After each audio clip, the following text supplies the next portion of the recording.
بسم اللہ الرحمن الرحیم۔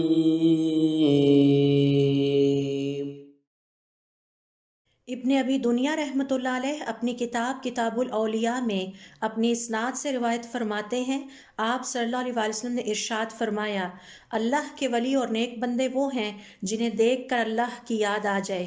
انس ابن مالک سے روایت ہے کہ ہم حضور اکرم صلی اللہ علیہ وسلم کے ساتھ تبوک کے مقام پر تھے۔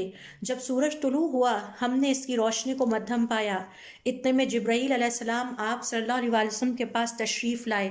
آپ صلی اللہ علیہ وسلم نے جبریل سے دریافت فرمایا، آج سورج کی روشنی کے ساتھ کیا معاملہ ہے؟ جبریل علیہ السلام نے فرمایا، آج مدینہ منورہ میں معاویہ اللیثی کا انتقال ہوا ہے۔ اللہ رب العزت نے 70,000 فرشتوں کو روانہ فرمایا ہے جو اس وقت ان پر اللہ رب العزت کی رحمتیں لے کر نازل ہو رہے ہیں۔ آپ صلی اللہ علیہ وسلم نے دریافت کیا، ان کے کس نیک عمل کی وجہ سے؟ جبریل علیہ السلام نے جواب دیا، معاویہ اللیثی دن رات کھڑے بیٹھے، پہلو پر لیٹے ہوئے، چلتے پھرتے قل هو اللہ احد کی تلاوت کیا کرتے تھے۔ جعفر ابن ابی سلیمان کہتے ہیں، میں نے مالک ابن دینار کو کہتے ہوئے سنا، اے ابو الحسن، آپ کو پتہ چلا کہ اللہ کے ولی اور پیارے بندے کو کتنی دیر تک پل صراط پر روکا جائے گا؟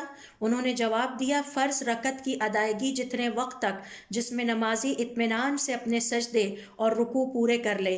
پھر مالک ابن دینار نے ان سے دریافت کیا، اور کیا آپ تک یہ خبر پہنچی ہے کہ پل صراط کو اللہ کے ولی کے لیے کشادہ کر دیا جائے گا؟ انہوں نے جواب دیا، ہاں۔